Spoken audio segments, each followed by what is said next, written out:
everybody. So, I guess just because I started opening up today, we should probably just get it all out of the way, I guess.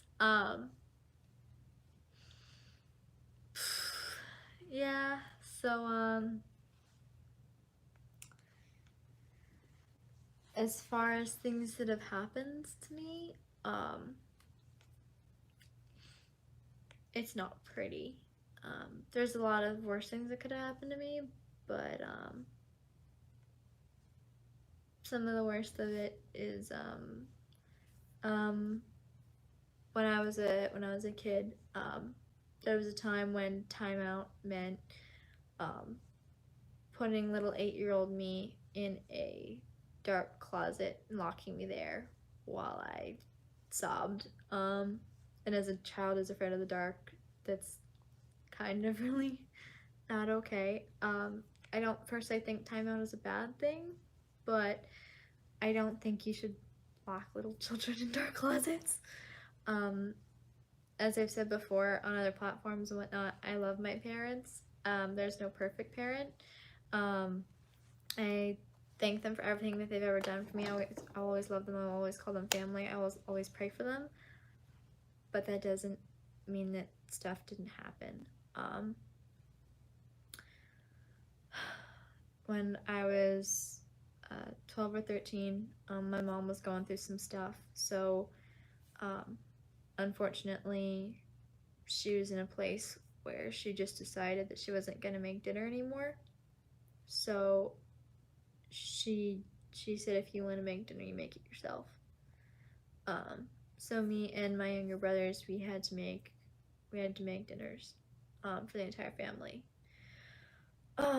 That was difficult, and what was really difficult was as I got older, I was making dinners for the family, and there was a certain point where I couldn't make dinners anymore because me making dinners was causing more issues than me not making dinners. Um,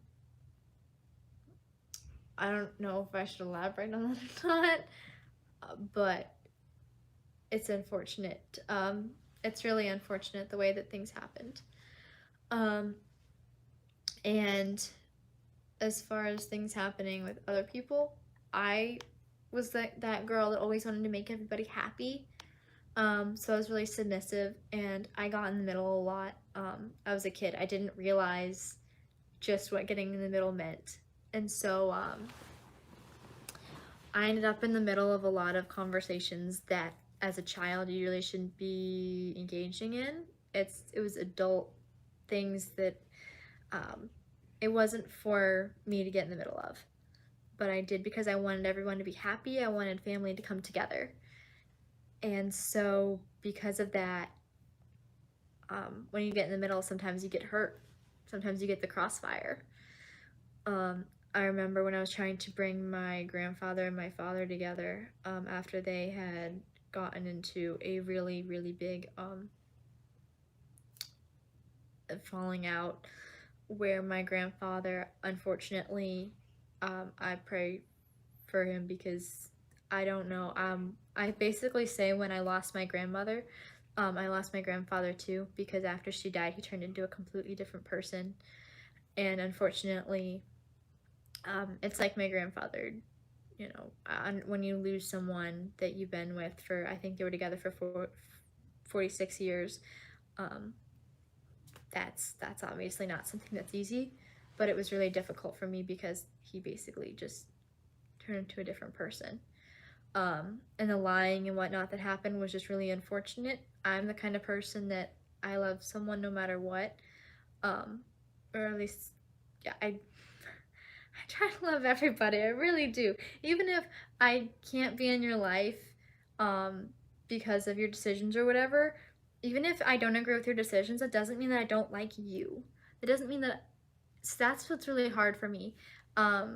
It's like if someone smokes. I personally think smoking is bad for your health, so I don't agree with that decision. But that doesn't mean that I hate you. Like, to me, that's just ridiculous.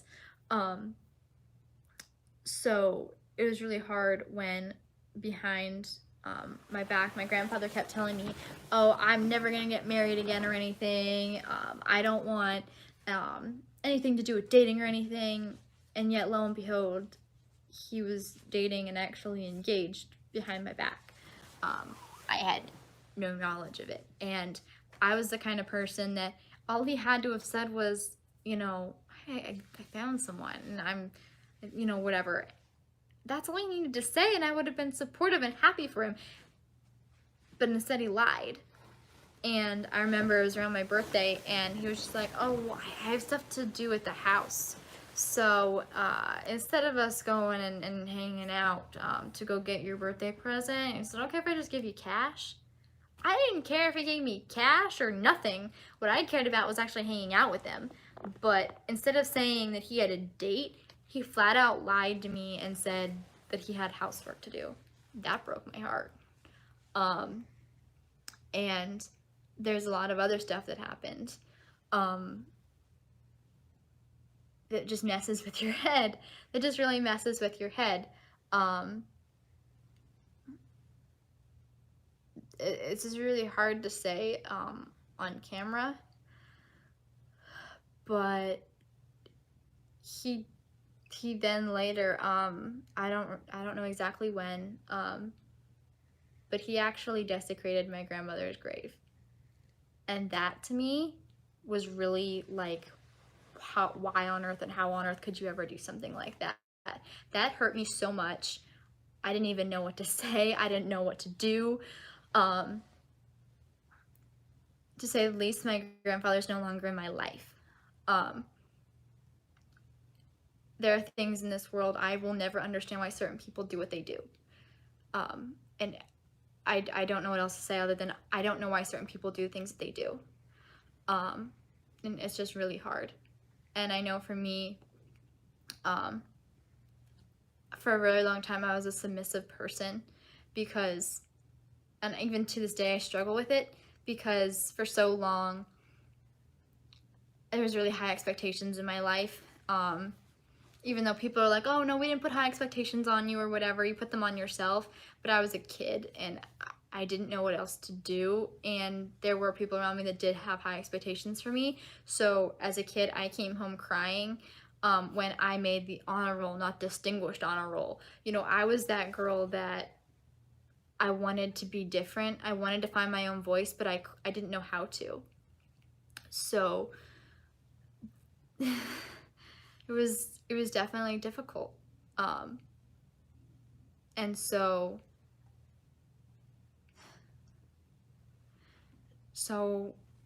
I agreed with if my dad was saying one thing, sometimes I'd agree even if sometimes I didn't know better. And then sometimes I said yes and oh yeah, dad, because I didn't know what else to do.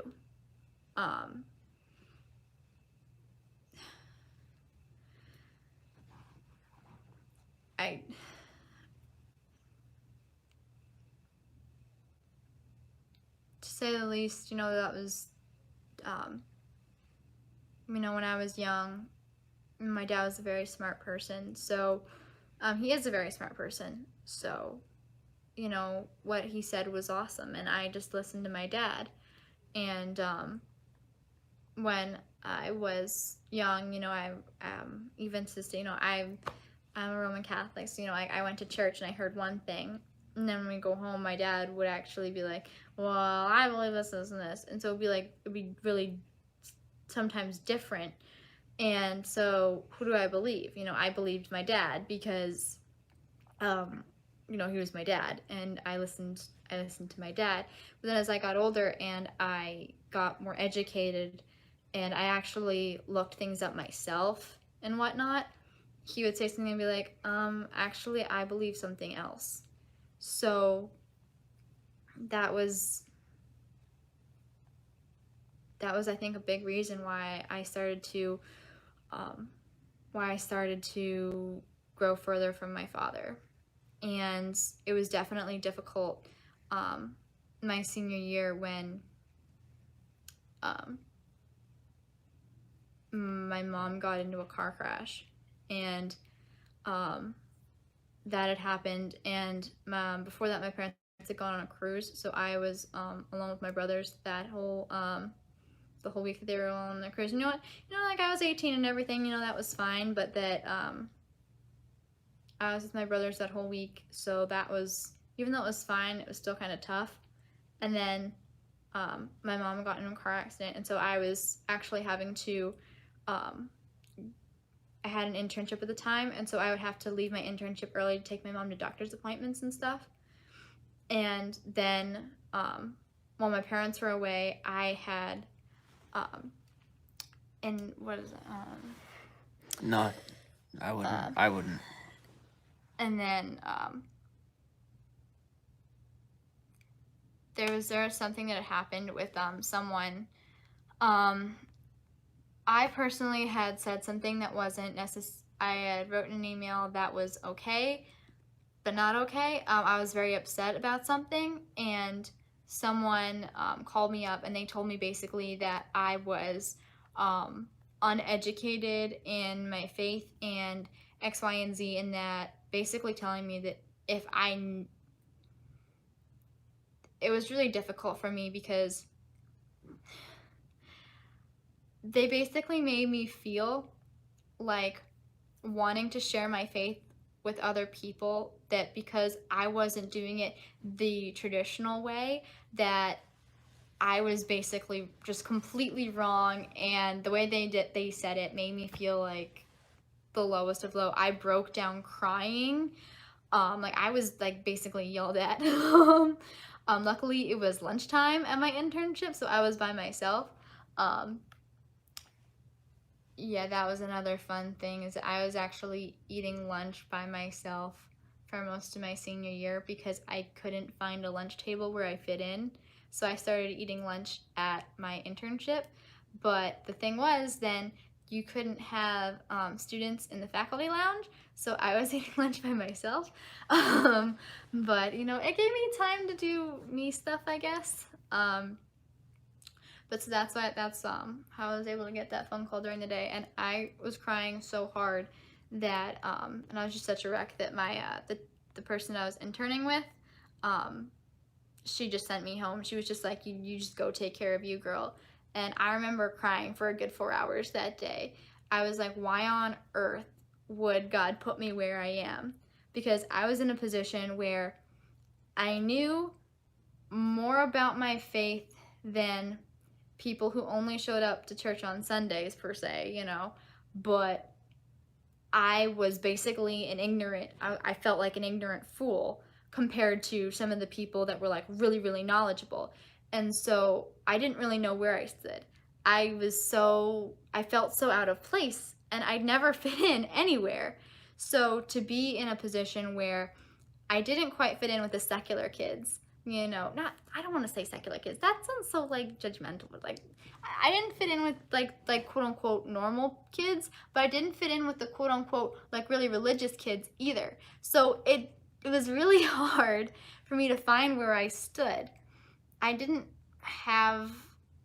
had some friends, but I was always that girl that didn't fit anywhere. It was like I was a square peg trying to fit into all these little round holes. And so that day, I cried my eyes out, and then like my mom got into a car accident and everything, and then I was trying to set something else up, and then I ended up, because of everything just compounding, I ended up crying my eyes out at a youth retreat or whatever, and I will say that was really hard to do, just cry in front of a bunch of they weren't strangers or people that I'd known, but just to cry in front of those people was like, oh my gosh. And I will say that was one of the most amazing things ever, because even though it made me feel so excluded from some of the people that had made me cry, but that had made me cry but not made me cry. I don't know where the blame really lies there. I mean, anyway, But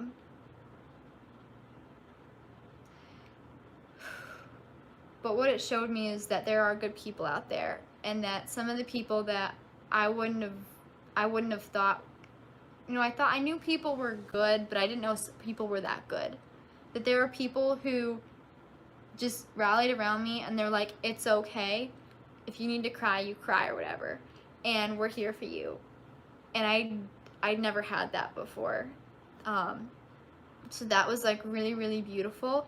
And I remember I was so emotionally exhausted that at one point we were all in line to go to confession, and I just basically passed out on the floor when we were in line. And the one girl was just like, when I was about to fall asleep, she's like, you just fall asleep. Well, I'll wake you up when when it's your turn. And oh my gosh, the amount of support that I got that day was really wonderful. John Listerman says hi, Caitlin. Hi. Hi so much. I hope you're doing well. Yeah, so I will say that sometimes you have to go through really rough things, and then there are people around you that God puts in your life, or the universe, whatever you believe in, that will just be there and let you know that it's going to be okay, and reassures you that yes, even though there are horrible things that happen in life, there are good people in the world that are there to help keep you in some ways alive. Not always. Sometimes keep you alive isn't always physically. Sometimes it's emotionally, because you're so emotionally exhausted that you need other people to help you stay awake, stay alive, and keep breathing for all intents and purposes. So for me, that was just really incredible that those people rallied around me. And I hope no one's ever had to experience that kind of emotional wreckage. But if you have, I really hope that you've had people that were there around you. And if you haven't, because there's been times that I've been in an emotional wreck and there was no one there for me, and I know it sucks. So if you've ever been there and there was no one there for you, I feel for you. So I definitely feel for you. If any of you are here and you hadn't seen the other YouTube video that I was doing, anyone who's ever gone through anything with bullying or whatever, I know what it's like to be completely and utterly ostracized. It sucks. If you've ever been there, I hope you haven't. I really hope you haven't. But if you need someone to talk to about it, I will be here for you, because I know there was a time when there was pretty much no one there for me, and I wish that I'd had someone truly there for me. My mother tried to be there for me, but she wasn't in my shoes, and so it was really, really hard to connect, because she wasn't my age and she hadn't been through exactly what I'd been through, so that was hard. That I remember that I thought it was wrong for someone to be ostracized from our friend group, and because I thought that was wrong, I got ostracized too. Let's see, Franco says hi. Hi, What's Franco. up, Franco? Ostracized from the group, and so because of other circumstances and whatnot, I actually basically ended up sitting alone at a lunch table for the last basically month of my 7th grade year. So to say the least, when I actually look back at photos and whatnot of that time frame, I look at all my clothes and whatnot, and now just because your clothes are black doesn't mean you're depressed, but I'm a very happy person and I like bright colors. Now right now I'm wearing a gray shirt because it was the nicest shirt that I had, basically, that was versatile, so that's the shirt that I kept. Just be a good person. Yeah. Oh, you're telling your story. Good. Yeah. I don't want to be like, oh, I want to tell my story to help other people. I don't want to just be like, oh, woe is me. I want to tell it so that if people need someone to relate to or to talk to or whatever, that they can talk to me. And that sometimes we just need to tell our stories so that the system can change. Because if we just stay quiet, sometimes nothing changes. Yeah, I feel you, Mrs. Franco. Thank you. Sometimes we just have to speak up. You tell the truth. Thank you. And so one of the biggest things is I remember being at that table alone and looking at the little thing on the napkin holder, and it says we're a bully-free zone. That was hard. Sitting alone at a lunch table because my friends left. Literally, I was sitting at a table with the girl that they wanted to ostracize, and then everybody got up and they went to a different table, and then we sat with them, and they got up and they went to another table, and eventually we just didn't go and sit with them anymore because they just get up and leave. So I think the biggest thing for me is, as much as, you know, teachers and whatnot, they want to help, at the end of the day, it starts with the students. If students want it to be a bully-free zone, the students can make it happen. If the students aren't willing to do anything, nothing will happen, period. And I think that's really where it is that we really need to be nice beings to one another, because if we can just be nice to one another, we really can make the world a better place, and we really can stop all the horrible things that are happening. And I think that's a big reason why I am so invested in Feet Peace, because of, you know, that we want to be a positive online community, and the amount of people that I've seen around me that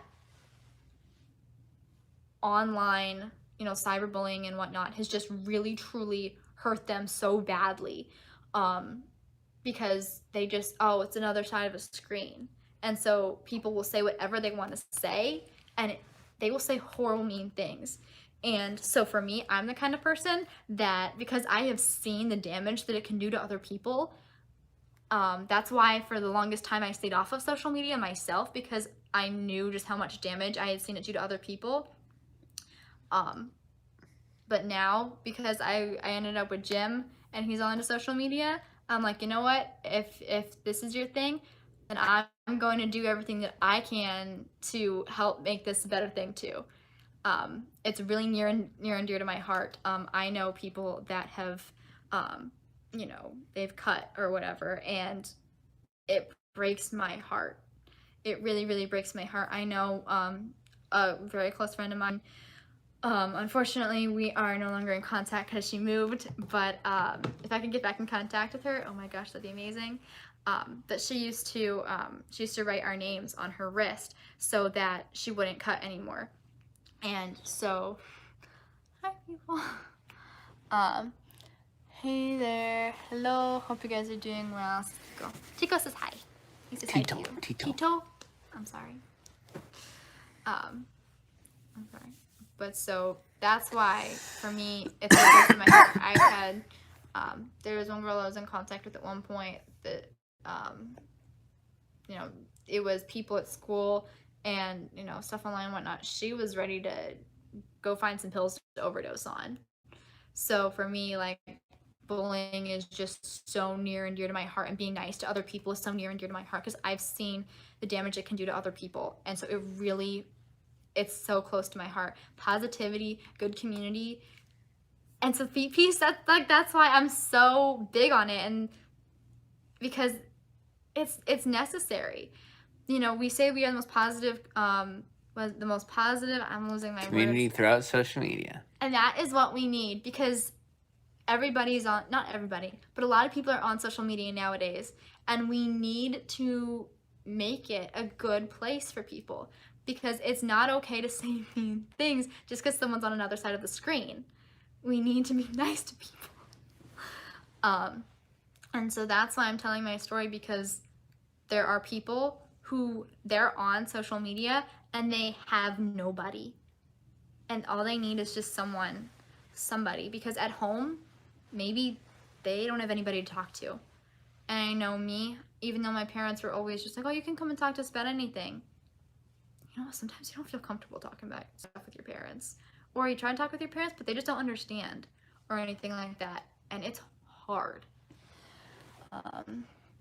People don't give you credit you deserve. You're well spoken. What was it? Very self-aware young woman. Oh, thank you, Mary. People are really mean when they're alone. Yeah, it's true. it's true. When people are alone and isolated, they can be very mean, and that's I truly feel for those people. People that are mean to us on social media. Personally, I pray for them. I feel bad for them because obviously they're not happy. And that breaks my heart. It truly breaks my heart because I want everybody to just be happy. And like anyway, it truly does break my heart. I've been going on about this, so I'm gonna have to say more stuff about me, isn't it? Is that what I'm doing? I think that's what I'm doing. Do whatever you want, babe. So, and then as far as my story, what else? What else do I say? What else do I not say? I would say it I'd say it all if I were you, because I'm getting snap after snap that your mom's on another broadcast saying all sorts of stuff about you. Lies. Plenty of lies. And lies about me. Some crazy stuff. So you tell the truth, babe. You let them know.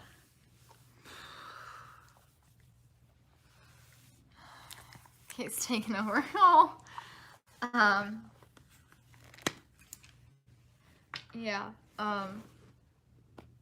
No. Yeah, she's saying crazy stuff. Oh boy. Oh boy. Your parents aren't like you, Kate. You tell the truth. I love my parents, but if they're going to continue to put lies out there, they're on the scope of that psychopath that I told you about. They're on his scope right now talking about you and me. Your mom is called in talking about you right now. You tell them the truth, because if they don't get your side of the story, then they only have one side of the story.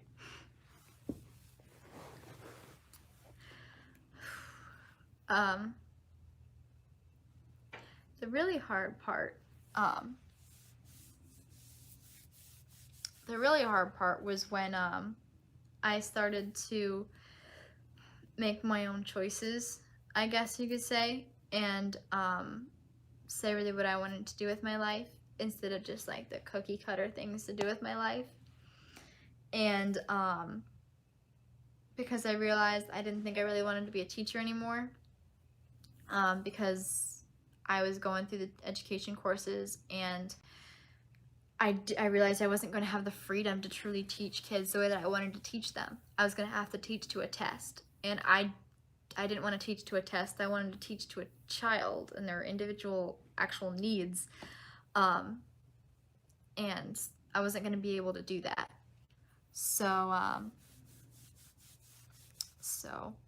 I decided, well, I don't know what I really want to do with my life now. I need to figure that out for myself. So I wanted to take time off. Teachers are awesome. Teachers are awesome. We definitely need more teachers. So I decided I wasn't going to go back to college in the spring, and that was hard for my parents. But then when I decided that I wanted to be spending more time with Jim, my mom lost it. She basically, my mom was trying to support me and whatnot, and then I wanted to spend more time with Jim, and so then my mom basically stopped acknowledging me when I came in the house and stuff. She basically was just like really angry with me, and like I just don't agree with her decisions in life and whatnot. And it's like, you know, you can disagree with my decisions in life, but why are you acting this way? You know, I'm your daughter. I love you, and I tell you I love you all the time. And so just things were getting weird, and so I was like, well, I don't know, this is weird, you know. My parents said, okay, so you're not going to be in college, you're going to pay rent. So I was like, okay, I'll pay rent. And they're like, and you're going to make dinners and you're going to do laundry. Okay, that sounds fair. But I was like, if I'm not going to be in college, I'm going to try to figure out what I'm going to do. So am I allowed to say this? You say whatever you want. I'm allowed to say that stuff? Say whatever you want, babe. I don't have nothing to hide. So, This is your story. so Jim and I basically started a business, and we were doing social media, and so we were doing a lot of work. Hi, poor man. And so I was working a lot of hours. You know, being an entrepreneur is not easy. You have to put a lot of time and energy in. And so we were putting in long days, and there were days I wasn't even home. I never came home. You know, I stayed with Jim because we had such long days. And so Till it was time for her to go to bed, then she went home. Because there's rumors out there she lived with me, and those rumors are false. I did not live with him. I did not live with him. I did not live with him. That is false. And so I wasn't making dinners, and because I wasn't home a lot, I wasn't doing laundry. And I had actually texted my parents and said, I forget which one it was. I texted one of my parents and I said, so when do you want us to be home to make dinners 3 nights a week, so that I can plan my life around that. Because when I had first left college, I was working my normal job, I was being an entrepreneur, and then I had responsibilities at home. But because I still had normal work and I was being an entrepreneur, I had like no time. So I was like, when do you want us to be home? I never got an answer on that. And there were times when we'd get home, we're like, oh, maybe we can make dinner. And, you know, my dad was already making dinner. So he was just like, I'm good. I don't need you guys to make dinner. Which I understand, but it was like, there were times when we had specifically gone home to make dinner, but we couldn't make dinner. And because I was never really home, I couldn't really do a lot of laundry. But whenever I was home, I did try to do laundry.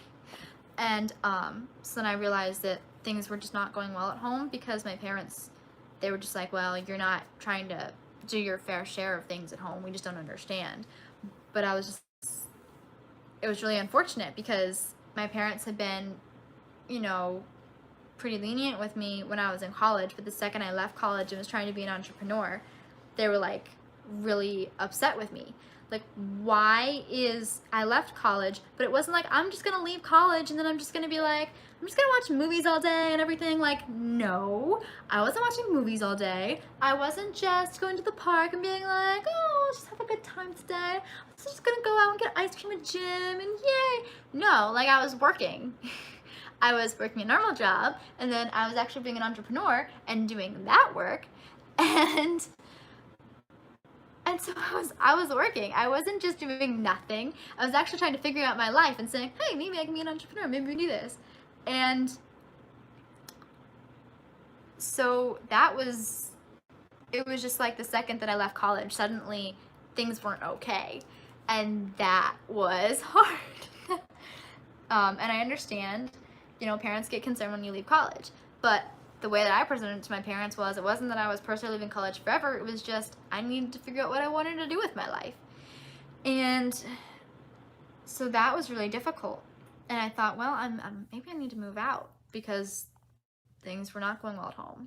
And my family was not,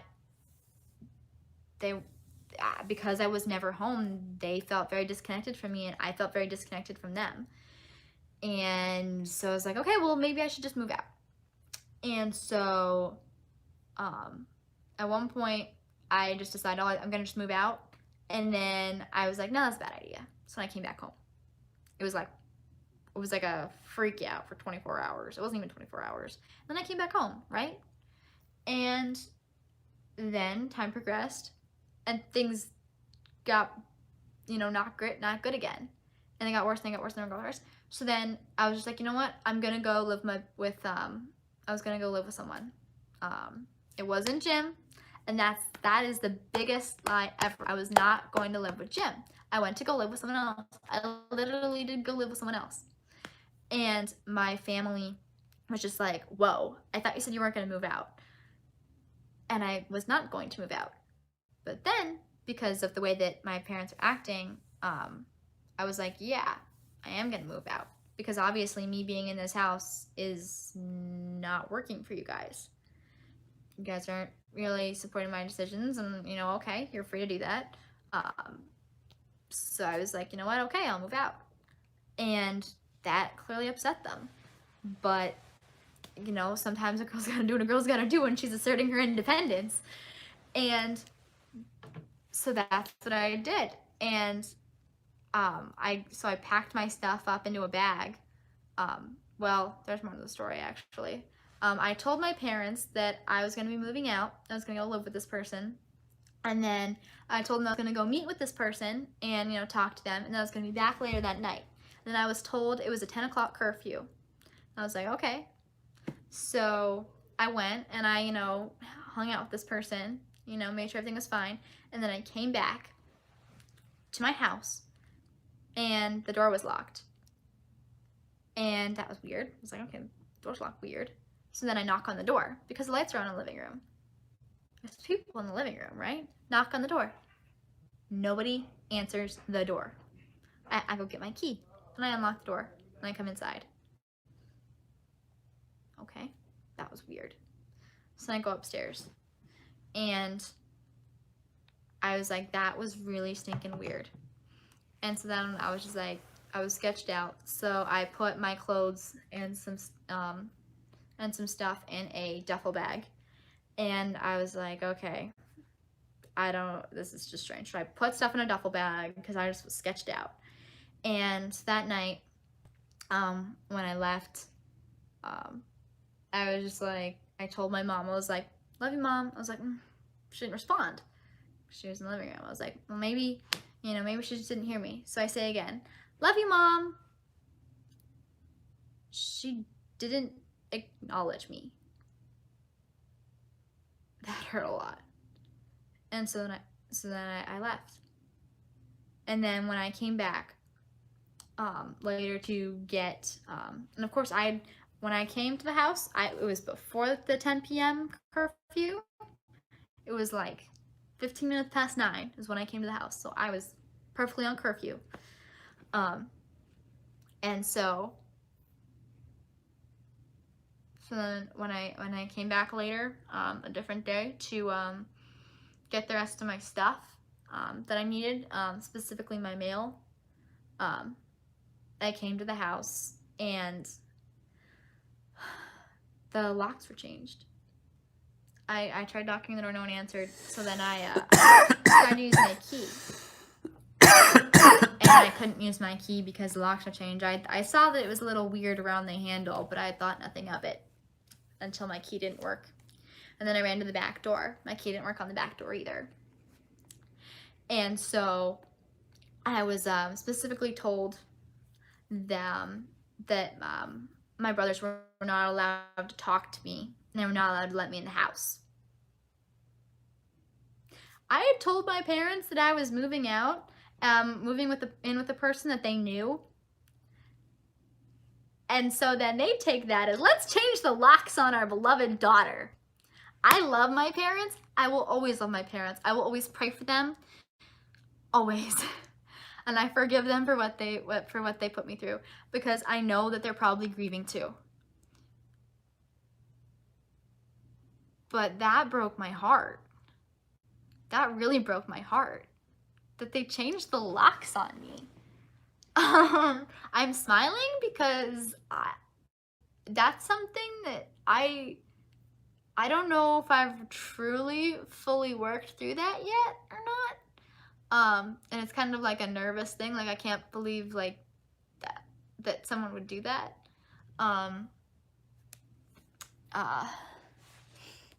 Dang, I'm sorry about your parents treat you like that.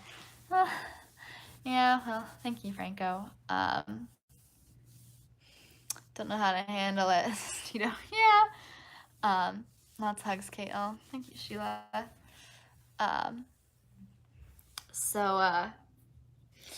Yeah.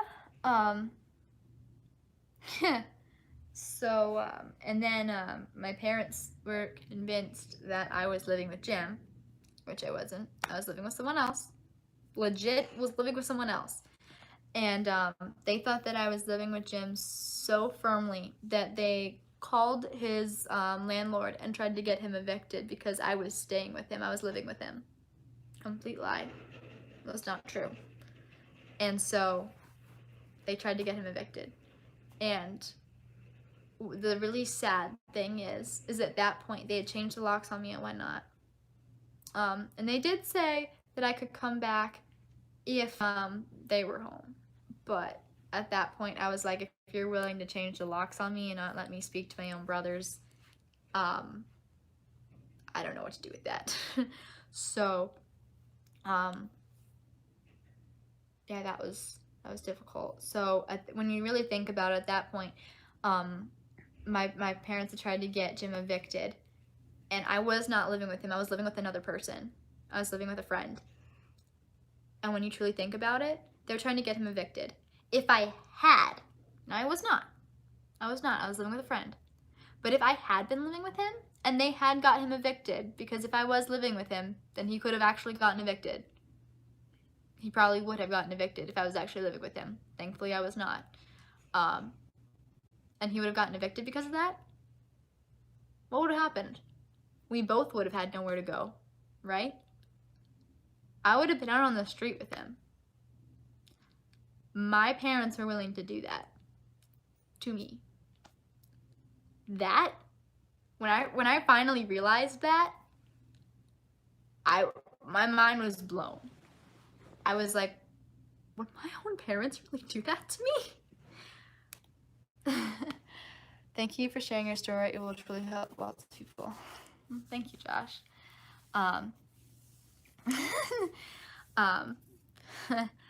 Yeah, so it's just hard for me to comprehend because I truly thought family was different than that. I did.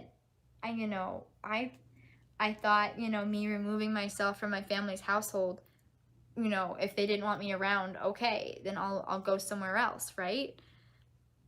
I'll go somewhere else and then things will get better. Then my family won't be so angry. My family will, maybe if we give each other some distance, right, then maybe things will get better. But then believing, they didn't stop. So that was the hard part. Like, that was honestly the hardest part, is I thought maybe if I just left, maybe things would get better. Maybe it would just be easier if they could just forget about me, Maybe if I wasn't around to cause them any problems, that I wasn't there to cook dinner or do laundry, if I wasn't in the picture, maybe things would just be easier, right? So that was my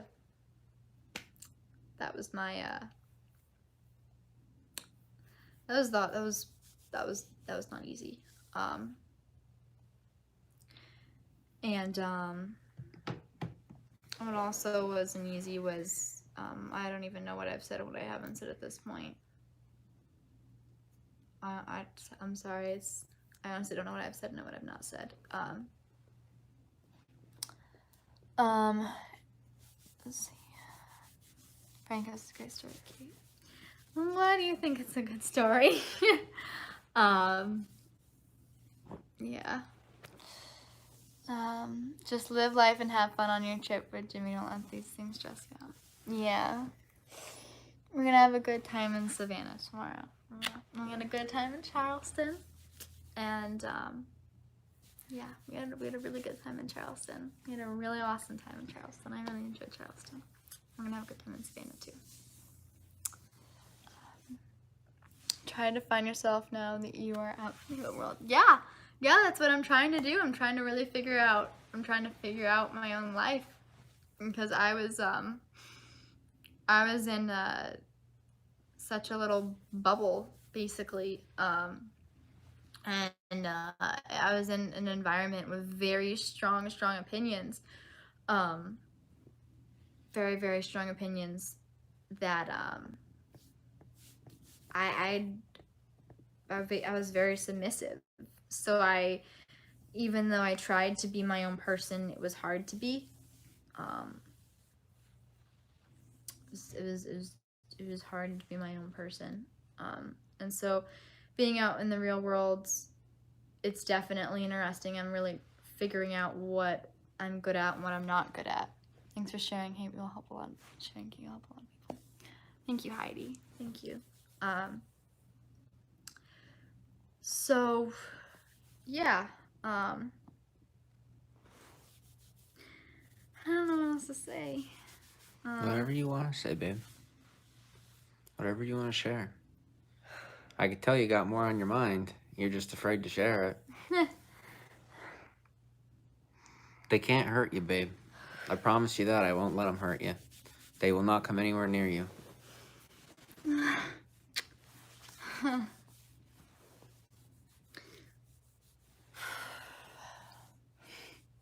You understand more.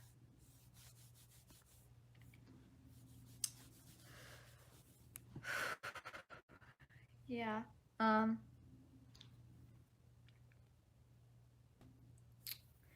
Yeah.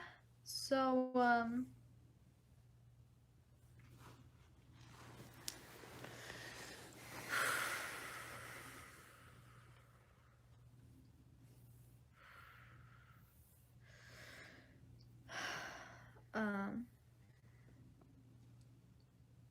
yeah, it's just been a real emotional roller coaster, especially the past year of my life.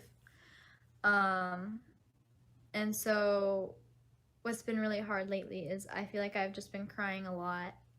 Basically, I've been crying since I've been crying even before I met Jim. Basically, like entire 2018 was just like big giant Caitlin's cry fest. And so at one point,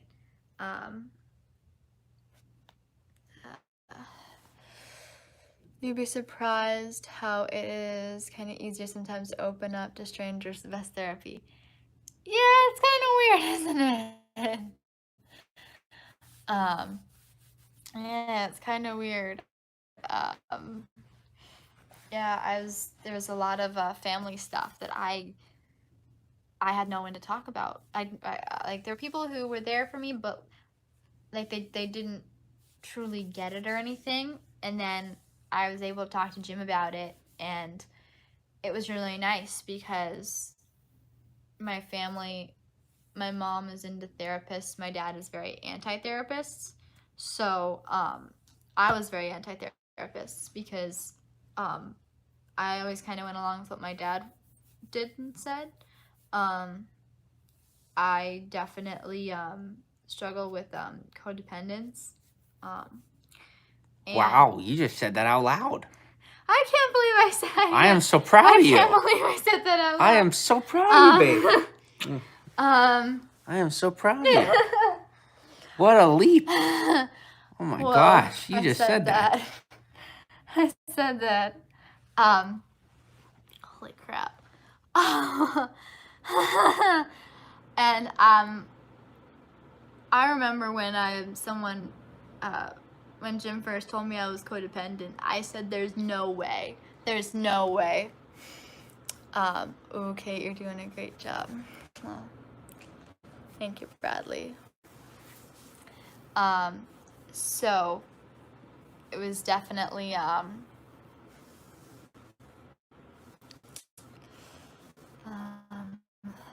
decisions, yes. You can laugh at that. I like him. He's a funny guy.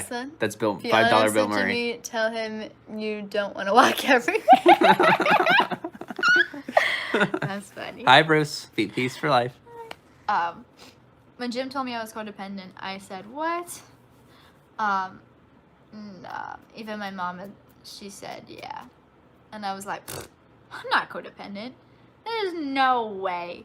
I'm not even close. I'm just codependent. What even does that mean, right? I'm my own person, right?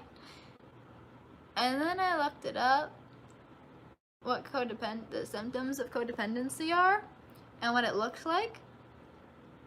And I was basically like, yep, yep, yep, yep, yep, yep, yep, yep. Like, check, check, check, check, check.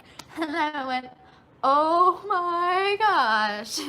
And I didn't know how to react, and I had to freak out several times, as Jim can attest to. I didn't know what to think. I didn't know what to do. And it was freaky. It was really freaky because I didn't want to admit it. I didn't want to admit it at all. And so, you know, when you're codependent, you have very black and white thinking. And someone asks you what you want, you're like, well, you know, what do you want? Oh, whatever you want. Like, you don't make decisions. Either you're black and white, doom, doom, doom, doom, doom, or you just don't make decisions. And so there's a lot of people out there that are like, you know, oh, Jim's controlling you or whatever. But what people don't see is that Jim fights like you would not believe for my independence. And there are times when he will ask me 5 times, Caitlin, what do you want? Is this what you want? Caitlin, I didn't ask you what I wanted. I asked you, what did you want? And it's really, really, let's see, Sandy, that's very hard to break, trust me. Yeah, it is. It's so stinking difficult. And he'll be like, what do you want? And eventually I will give him an answer. But sometimes he seriously has to fight for my answer. But it was just craziness. And so for everyone out there who thinks that Jim is controlling me, it's actually the farthest from it. And that is why I love him so much, because he fights for me to be my own person and for me to make my own decisions. And it's really, it's nice.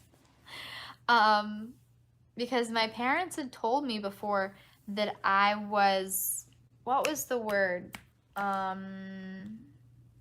a yes person, basically. That I just like appeased people. And I was like, no. And then I really didn't want to admit it to myself. And then once I met Jim, I really started to see it. And it was really kind of nice. Because it was allowed me to start working on myself. And that was really, really beautiful. And it's something that I struggle with, and something that I will probably struggle with for years, if not my entire life. However, people pleaser, I understand. Yeah, Sandy. However, I'm learning that it's about being myself, and you're not going to please everybody. So sometimes you're going to have to say it like it is, even if that's uncomfortable. That's something I'm really learning to work on. And even if it makes someone mad, or even if, you know, saying what you want, you know, sometimes you have to be a little selfish. I don't like being a selfish person, but sometimes being selfish and actually just saying what you want are not the same thing. And that's something that I'm really trying to work on, is when I feel like, well, no, I shouldn't say what I want to say because that's just me being selfish, or that's just me being like, you know, needy or whatever. But let's see. Sheila, yes. Yeah. Guys, everybody in the broadcast, there's somebody in the scope who just wants attention. I guess he's going by Soul Flusher. We don't see him on our screen, so Kate's just going to keep talking.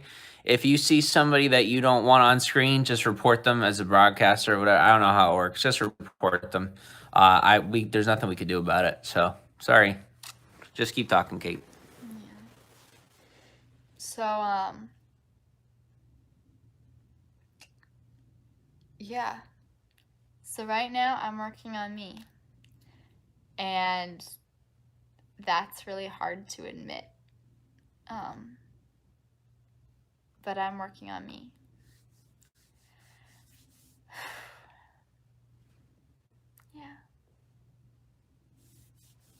Let's see. Let's see. Barca quick tips. Hello. Ha ha ha ha ha. So, see, it's all about me. I'm happy making people happy. Yeah. Yeah. Welcome from Kokota. Hi. Welcome. They're invisible. I know, they're invisible to us. We're not worried about it. You guys have to deal with that crap, not us. I think I'm funny. Kate doesn't think I'm funny. I think you're funny sometimes. Yeah. So, yeah. So at this point, I don't know what else to say.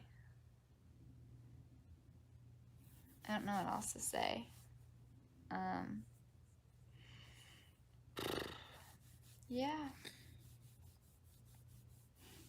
What is it? No, I have something I could interject, but it's your story, so I'm not going to interject. Okay. You tell it at your pace, at your, you know. Thank you. Thank you, Bill Murray. Love you too. So nice. Look. Thank you. Thank you. So I think I'm gonna shut down for the night. But thank you guys for listening. Love you guys. Feet Peace for Life. Don't forget to subscribe, like the video, and get us on Snapchat, Jim_Soroka. Feet Peace out. Yeah. Hi, Rodney.